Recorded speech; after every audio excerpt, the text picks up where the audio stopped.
What up and welcome to Rama Screen YouTube channel, and here's my review of Hulu's new series, Mid-Century Modern. Let's rock this. Look, the word modern may be part of the title, but this new show's concept and its whole vibe is kind of a throwback to such classics as Three's Company and even The Golden Girls. And I've already watched the entire 10 episodes of this first season, and I gotta tell ya, Mid-Century Modern is hilarious. I know, funny is subjective, but I shit you not, most of the times the jokes hit the spot, and these three characters are a riot. And I get it, we as a society have reached a point where laugh tracks are now deemed obsolete and annoying, understandably so, but there doesn't seem to be a sense of detachment with how that's done on this show. With this one, it feels like we're laughing along with the audiences. And they're not necessarily dropping the laugh tracks overwhelmingly after every other punchline either. At least that's the impression it gave me. Mid-Century Modern is both hysterical and heartwarming. Created and executive produced by Max Muchnick and David Cohen, Mid-Century Modern follows three best friends, gay gentlemen of a certain age, who, after an unexpected death, decide to spend their golden years living together in Palm Springs, where the wealthiest one lives with his mother.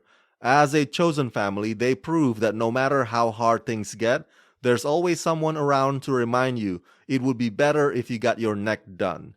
Starring Nathan Lane as Bunny Schneiderman, Matt Bomer as Jerry Frank, Nathan Lee Graham as Arthur Burchard, and Linda Lavin as Bunny's mother, Sybil Schneiderman. I'm not sure it's fair to compare Mid-Century Modern to something like Will and Grace, because remember, Will and Grace was popular during a time when gays, much less gay marriage, was not widely accepted, which kind of made the show a bit of a trailblazer, if you know what I mean. Now it's 2025. Right-wingers are trying to force gay people back into the closet and are having a hard time doing so because LGBTQ is nationwide, out and proud. And so the spirit or the sentiment of Mid-Century Modern thrives on this current environment, if you will.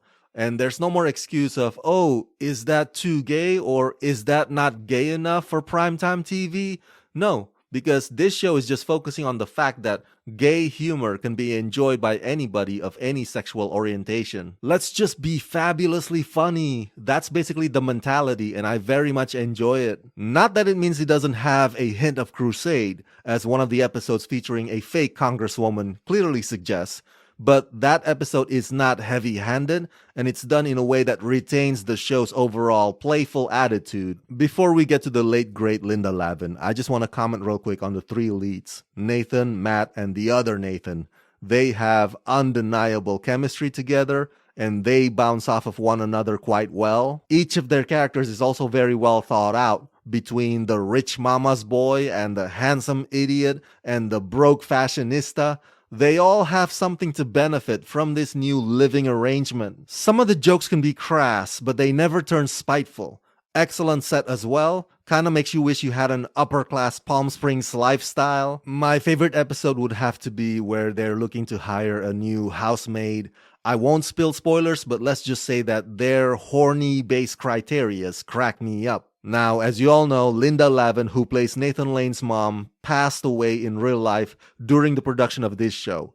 And so the creators had to ultimately kill her character off as well on this show, in a good, respectful way, of course. So technically there are two rather somber episodes. The first one that's the Big Chill-esque, if you know what I mean.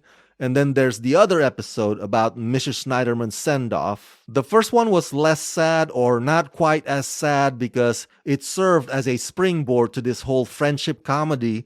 Whereas the second one, you can definitely feel the mood changes significantly. And you can kind of tell that even when the writers try to put in some jokes here and there, they still come across a bit awkward. Because how do you tickle the audiences while simultaneously honoring your own dearly departed co-star? So it's a very tricky episode that sticks out from the rest of them, but it's one that the showrunners clearly believed had to be done. I tell you this though, Linda Lavin's appearance on this show is memorable.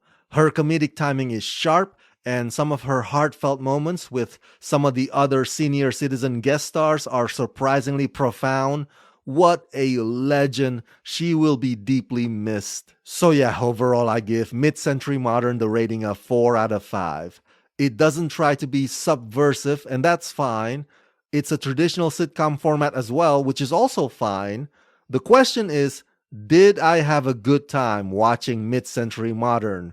And the answer is, I am checking yes on all the boxes.